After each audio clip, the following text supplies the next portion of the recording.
Hello, this is Abby. Dear Abby, this is gonna be a long one. Oh boy. Dear Abbey, how do you tell the difference between a new exciting crush and a rebound? Does it matter? Dear Abby. Dear Abbey. Dear Abby. Welcome to our little corner of the internet. This is the Dear Abbey podcast. I hope you stay and hang out with us. See you in a sec. Welcome back, everybody, to another episode of Dear Abby. Do you guys know what my favorite snack of all time is? Lemons and salt. Lemon with salt. Cut lemon in half, put salt on top, and squeeze the lemon. And drink the juice. And you go, like on your tongue. You do that like 50 times until there's not a lot of juice left. And then put your finger in the lemon. Get all of it out. You know, you don't eat the skin. You probably can. I've heard that it's decent for you. Then you just eat the lemon like that. You eat the leftover lemon, and that's like my favorite snack of all time. And randomly, I think I crave lemons. I don't know what exactly in them I'm craving, but I crave them a lot. Don't know if I should be feeding that craving or not, but I do. The only reason I just thought of that is because I am craving a lemon really badly right now that I almost didn't record so I could eat a lemon. But if I ate a lemon, then I feel like I would have to wait an hour to record because I'd have to drink a bunch of water so my throat isn't like hurting and, all that stuff. I think it's also terrible for my teeth. But I do it anyways. And then I wait a while and I drink water. Okay. Oh my gosh. What am I talking about? Welcome back to today's episode. I am tired from work, but I'm happy to be here, and it really makes the podcast more special for me now that I have a normal job because I took for granted.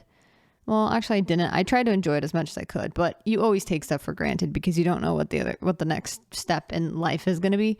I just feel it feels nice to kind of take a break from the rest of the world, everything else, and just have it just be us chilling.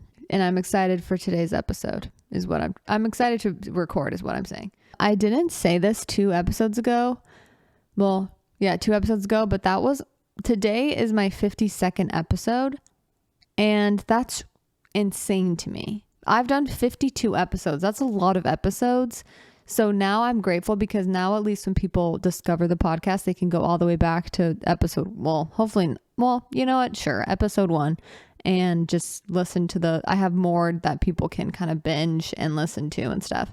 I am a little bit worried with podcasting because there's so many and people have so many that they listen to that, like, do people still binge people's podcasts? And if so, is my podcast a binge-worthy podcast? That's the real question. Do people want to listen to me consecutively, a couple episodes in a row, a couple times a week? I don't know. Anyways, I'm hoping people want to listen to multiple episodes in a row. I just want to celebrate that we have gotten to more than 50 episodes.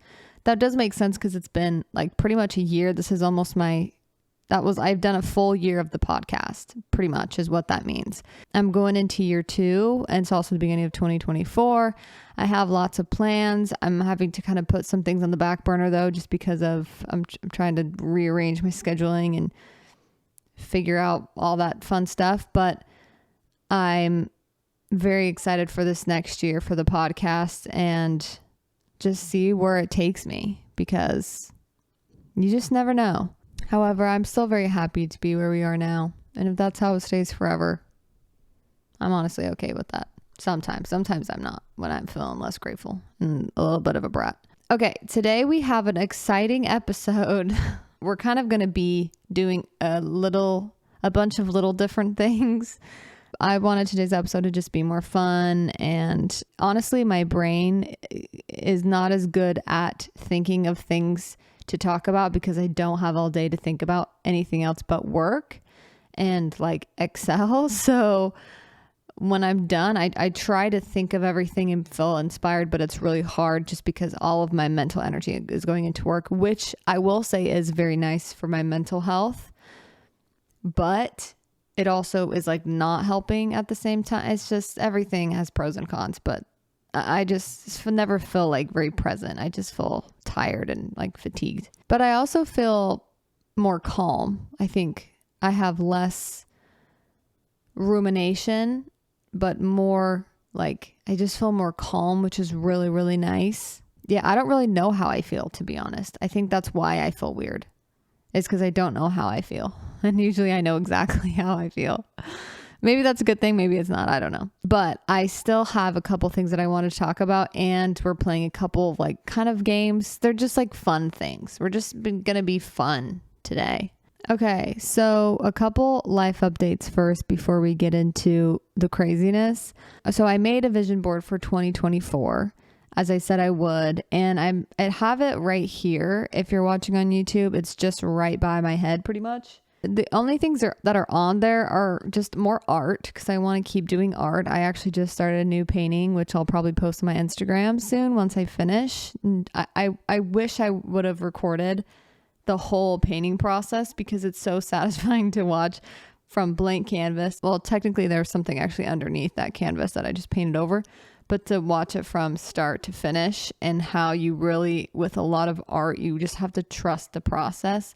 Especially I've learned with like physical painting instead of digital art. Like physical painting for me always is like a 50-step process.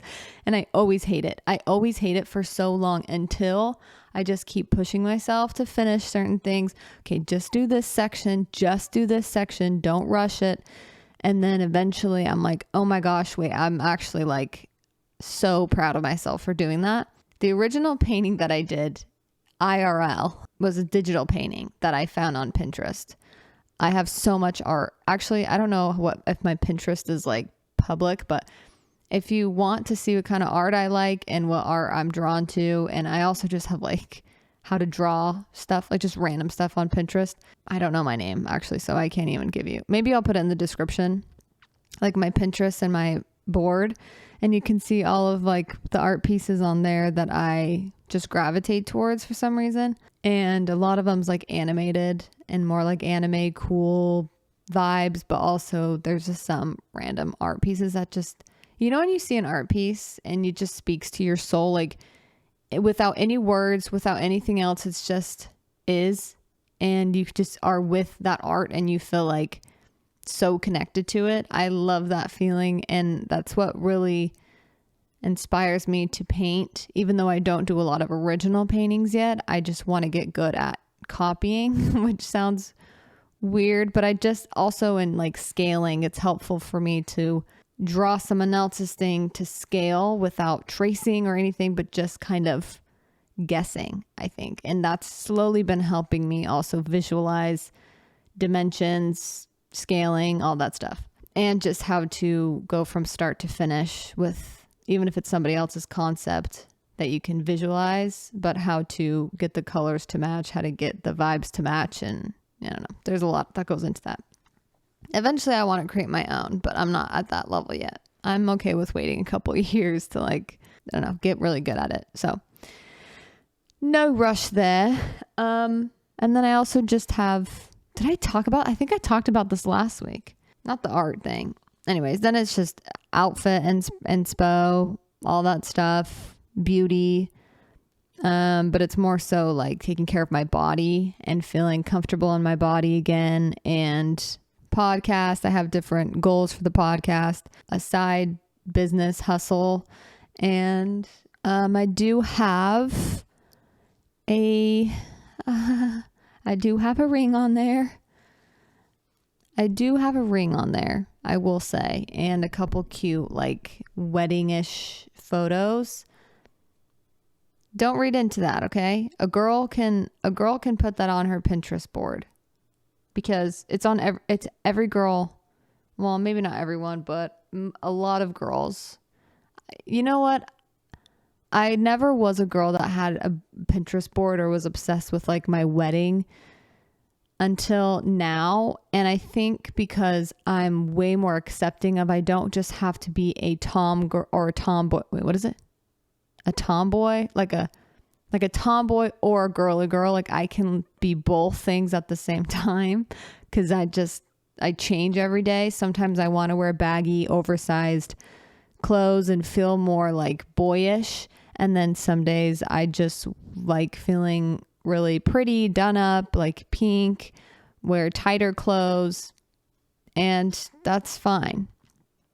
So I'm not too attached. I don't think I'm like that attached to my, I don't know, identity in that way. Now I'm very much more accepting of the fact that I'm very excited to like have a wedding and to plan that and to have fun with it and be pretty and have pretty things. And I'm also a lot more picky. I'm sure most people who have listened up to this point know that I've been married before. So I actually had a wedding. I am a lot more aware of what I really value during like a wedding, and it'll be way different. First of all, hopefully, again, I'm not even engaged, nor do I know when or if, I don't know the specifics, but that I do want to be married because I'm obsessed with my boyfriend and I would love to be married to him because I just want to have a family with him and have a life together and change together and all that fun stuff. So first of all, it's with a different person. So I feel like for me, I have a rare experience, which I could sit here and I have a voice in my head that's like, you should be embarrassed by that, or you should be ashamed, or you shouldn't be excited because you've already done it once. So it's like people will judge you for being excited again because it's like, oh, she doesn't take marriage seriously. All of those things run in my head. And it hurts when I hear those things from my own mind, but it's just because that's what I've heard from other people, or maybe I've judged someone in the past for that exact thing. And so that's coming up in my head because that was a belief that I held before I had a better understanding. I don't know why I'm on this tangent. I just really started to go into it, but basically I'm excited for that eventually. Don't know when.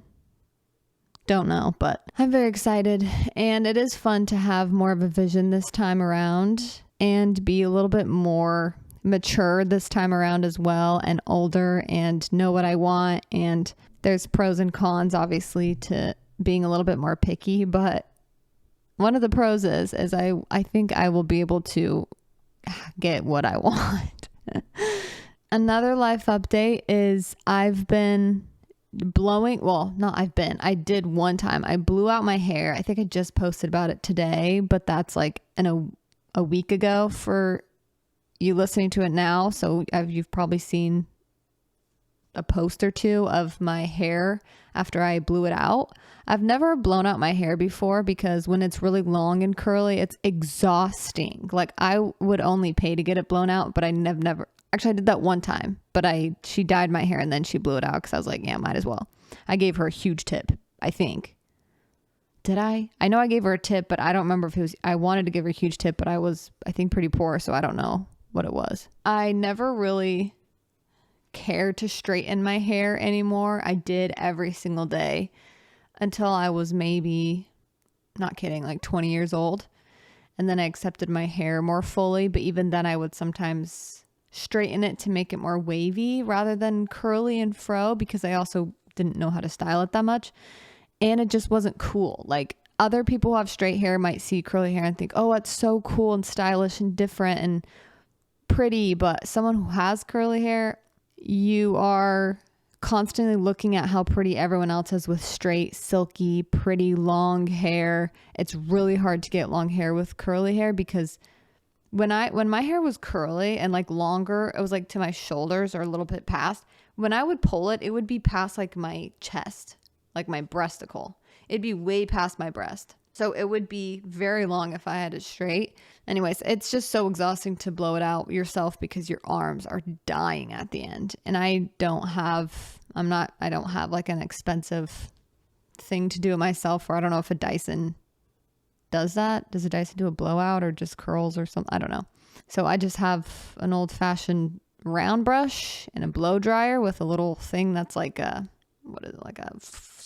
it's like a rectangle attachment onto it. Anyways, and I actually loved it because I've always wanted to just see what it would be like to have short, straight hair because I think that look is so beautiful and it's so freeing and fun. And I don't know, it's just like the epitome of a cool girl is like short, straight hair.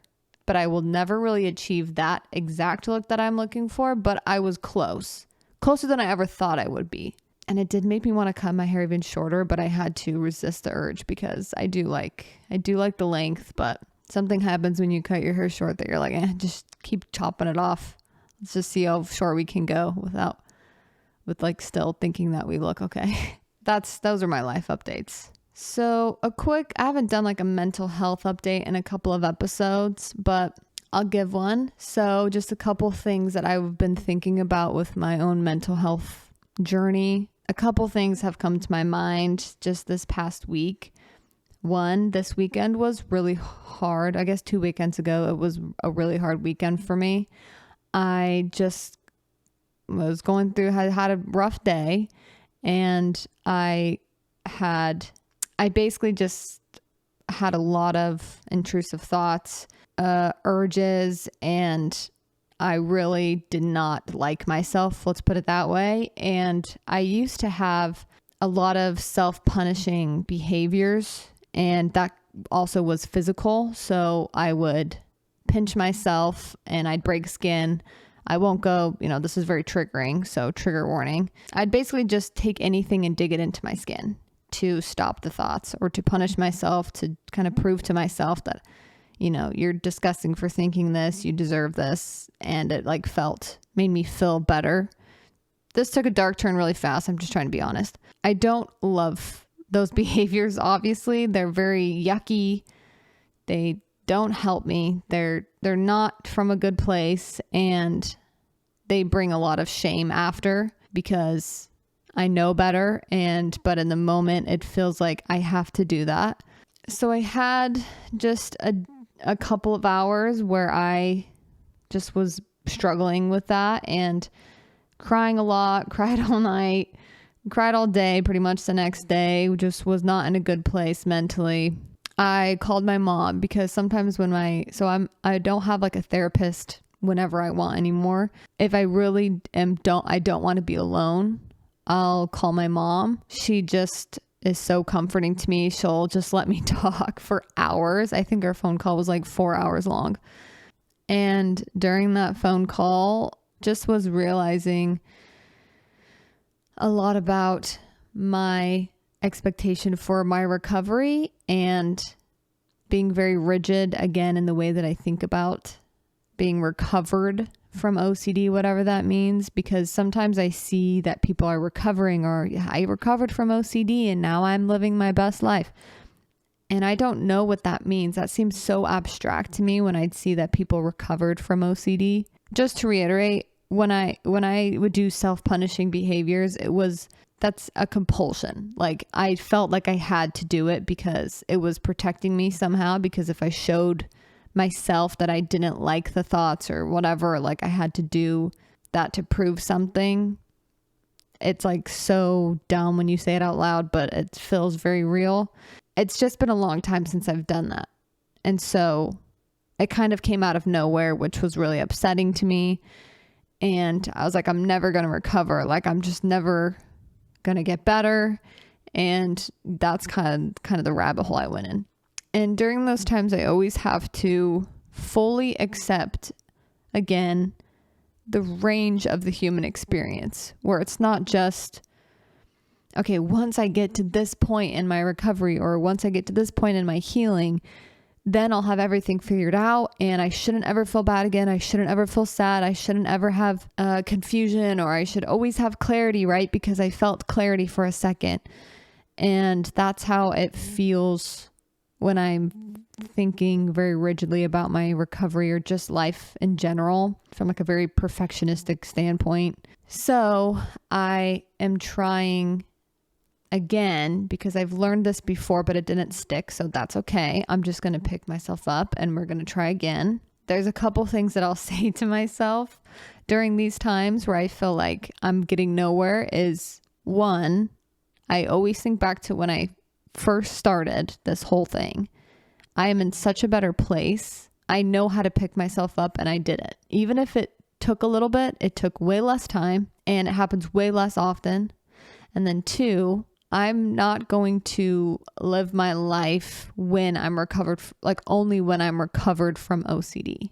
I think that I will have OCD for a very, very long time, if not my whole life. And even saying this, the expectation, I'm trying to lose the expectation of, so I should never have like a hard day again with it.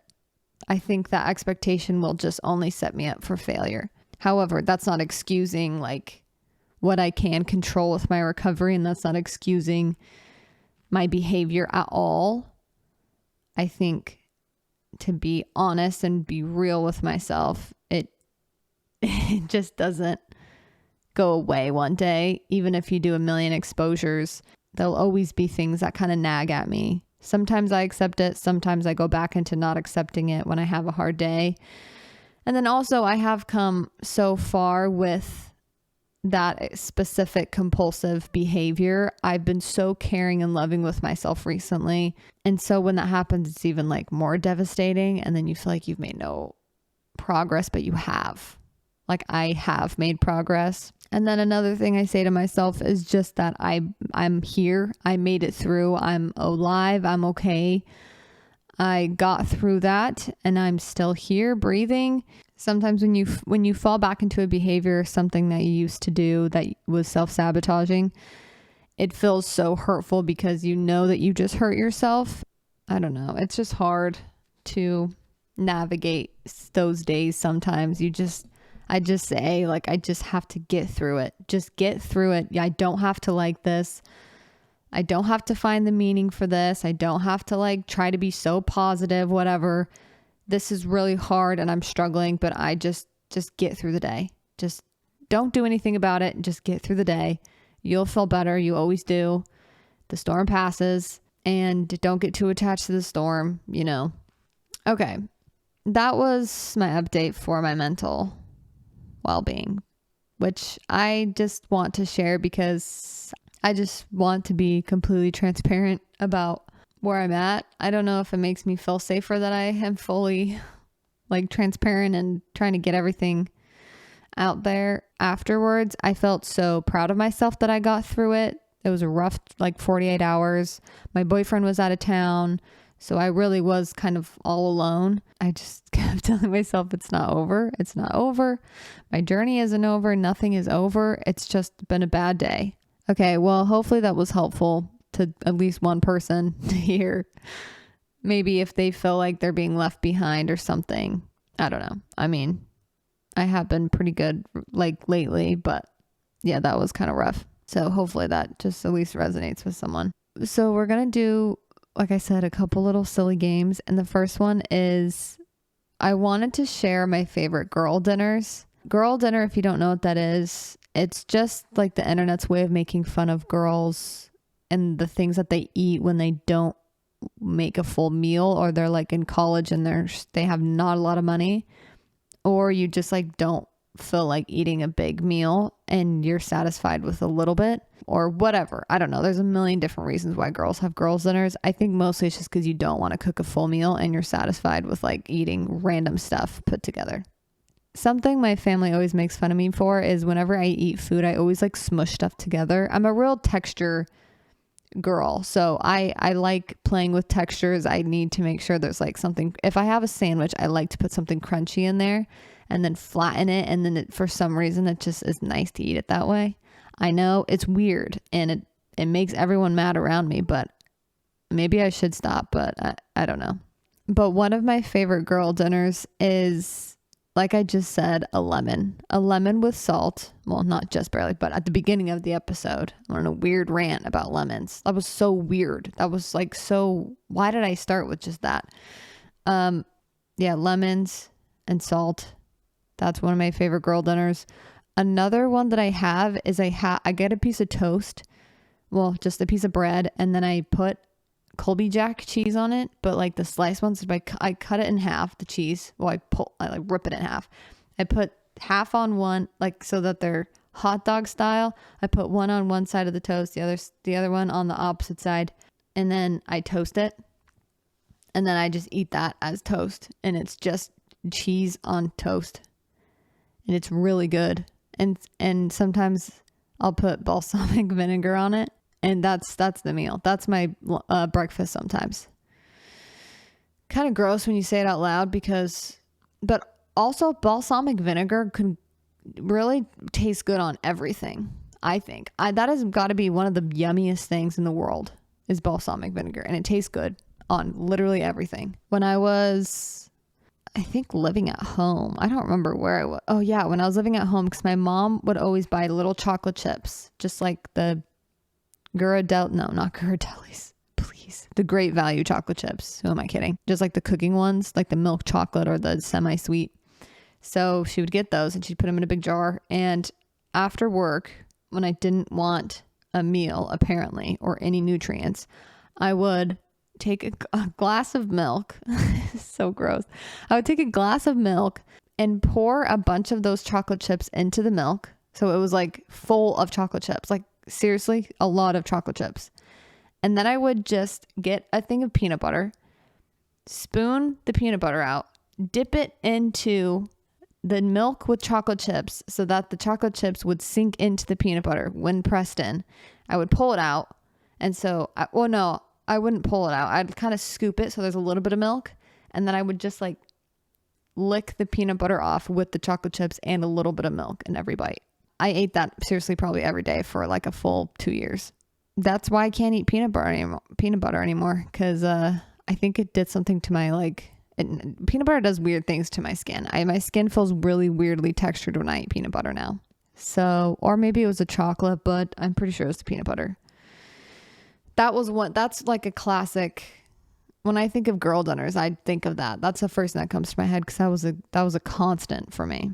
Another girl dinner is these are so gross, is I will get chips, like potato chips with avocado oil, and I'll sprinkle a little bit of cheese on it and I'll just eat that as like a meal. I'm not kidding, as a meal. Not anymore. This was like when I first moved here. I mean, it wasn't that long ago if I was still an adult, but I would eat that all the time when I just like wanted lunch, but I didn't want to go buy lunch or anything. I didn't want to like spend money on groceries, so I would just eat that. Whenever I eat that kind of stuff, my stomach hurts so bad. My stomach does not like it at all. It's like, what do I do with this? How do I combine this? Those are really my main girl dinners, but you get the picture. You guys should send me what your girl dinners were and then I can read them next week or the week after that. Just DM me, or you can email or text the number in my description. Just text what your girls dinner or your girl dinners were and are, and I'll read them next week because I think those are so funny and they're always so kind of gross and just really not good for you. The next thing that I thought would be funny to talk about is, so the other day I went through my notes and I'll like organize them, I'll categorize them so that way I don't just have a billion random notes in my phone, because that stresses me out. Because I'm like, what if there's something important in here and I don't know where to find it? So I went through, organized my notes. I have a whole way of categorizing them now.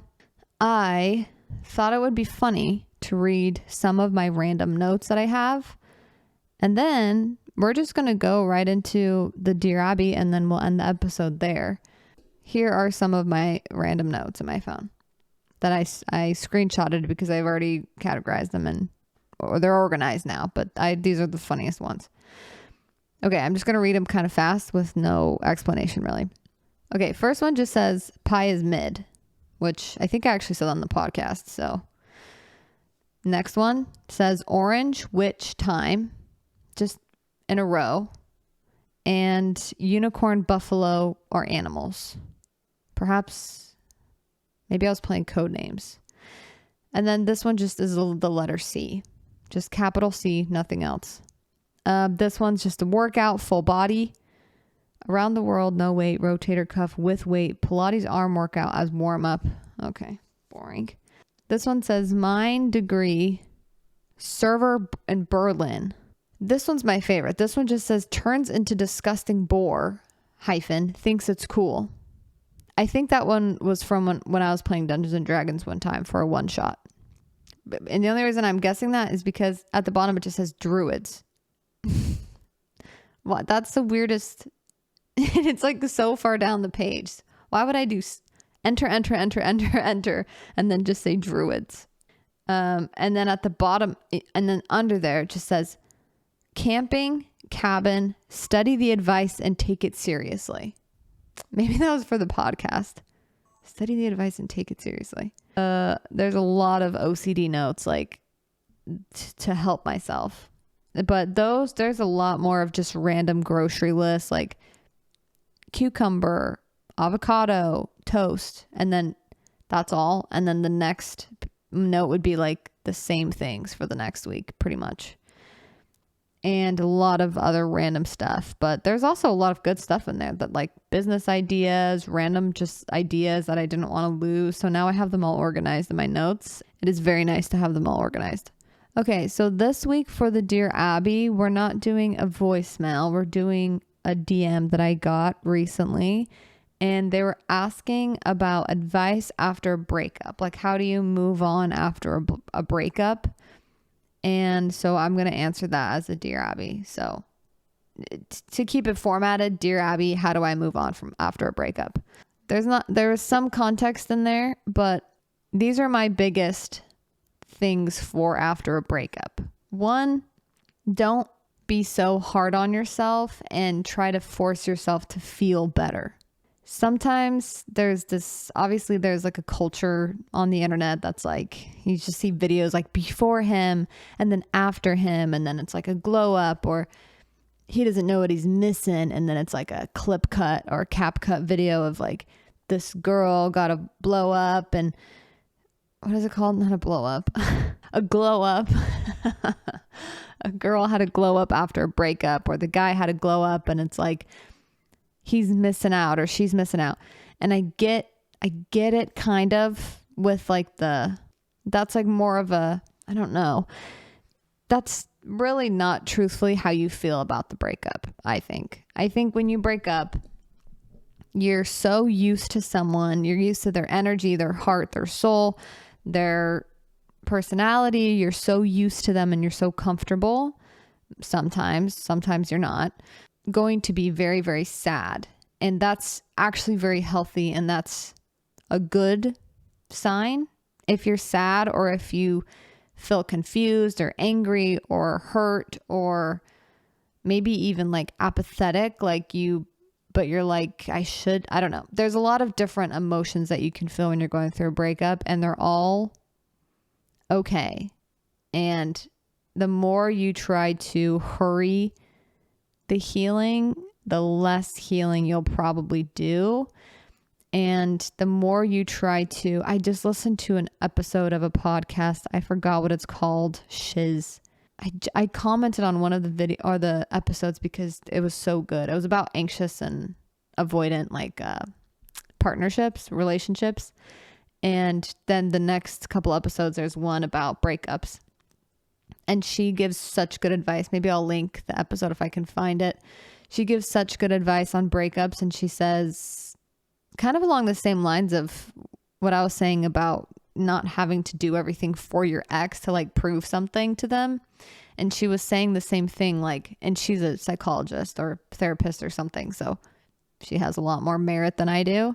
But she was saying it's a big deal when you break up with someone, or when they break up with you, because psychologically it's going to be hurtful, and also physically, because you're very used to them. And also, the more that you try to prove something or prove your worth through their eyes, or you try to still connect your self-worth relating to them or anything to do with them, that will not help your healing. That will not help you move on. That is literally so true. When she said that, I'm like, that's exactly how, when I was going through my divorce and I wasn't even trying to move on, because I didn't really have romantic feelings. I think when someone betrays you at a certain level, there really is, like, I knew I wasn't going to get closure. I knew I wasn't going to get like an apology or like a good conversation. He couldn't provide that for me at that time. So I just had to accept that very early on. And I also realized that when I thought about him and what I was worth through his eyes, that's when I would just not feel good at all. That's when I would not get better. That's when I would not be able to move on, because I was still so attached to what my worth was with him and why he didn't see it was worth it to stick around, why, all of these questions. And that's just so not helpful, and it never will be helpful. It's natural sometimes to do that, but nevertheless, it is never helpful to do that, and it will never get to where you want to be. And that's probably feeling very close to yourself, in tune with your emotions, comforting, consoling yourself, being patient with how you feel, being patient with how long it takes. Sometimes I look back and I think I maybe tried to rush feeling good without him. To be fair, it was kind of easier than most breakups because it wasn't like a really mutual decision, I guess. It was like I just had to, so and there was no contact after, so it was just a little bit different than some breakups, and it was a divorce, not a breakup, so it is also very different in that way. Definitely don't contact them. No matter if you still think that there's hope, do not contact that person. Do no contact ever with an ex. Never don't ever contact an ex. Don't be each other's person to lean on. Don't be their shoulder to cry on. Just set boundaries. Keep those boundaries very firm and clear so that you both can move on. Regulate without each other. Breakups are so hard, and I can't even remember really what it feels like to be going through a breakup because it's just been a while, but I think of going through a breakup right now in my relationship, and it's just it would be the worst. It's such a horrible, yucky feeling. Those feelings are so tempting to run away from and to try to just force yourself to feel I'm better without him, those types of things. I don't think when I think back to that, I don't think that was helpful. Again, the only thing that was really helpful for me was just being this freaking is hard, and I really am going to miss this relationship, and I'm very confused and very sad. And my body misses him. My body misses my brain, my nervous system is so confused. That's okay, but still no contact. Just be with yourself more than you ever have been, and really use a breakup to learn more about yourself, choose to love yourself, not just go, get massages and spa days, but those are also good, but also just really be present with those dark, yucky emotions and don't shun them. I think that's all the advice that I had for breakups, but yeah, breakups suck. So I'm sorry if you're going through a breakup.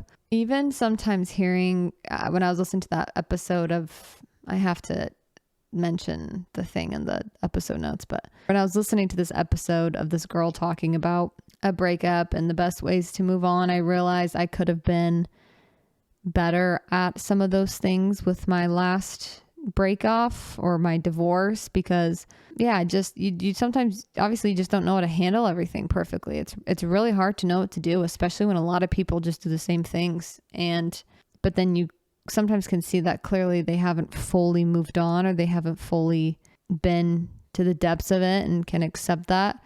And I struggle with that too now. I realize listening to that I still, just because I didn't do it perfectly the first time or right after the breakup, there's always still things that you can heal now, even if it's years later after a breakup. There's little wounds get carried with you, and it's not that, and I'm not saying I'm still attached to my ex-husband or anything like that. I think it's more there's little unconscious or sometimes conscious beliefs or wounds that are just stuck in you until you really have the capacity and you open your heart to experiencing that to the fullest.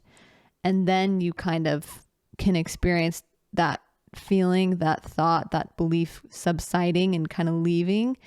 Then you feel not as burdened or heavy. Yeah, it's going to be okay. And it might take a while, but don't force yourself to feel better or force anything to happen. Just keep trying to have a routine, be patient, be kind to yourself. Don't expect anything. Okay, you guys. Well, thank you again for listening. If you want to help the podcast. Oh, wait, I didn't do a frenemies today. I'm having a hard time trying to find people that I know that would do frenemies because it's going to be the same like 7 people over and over and over again.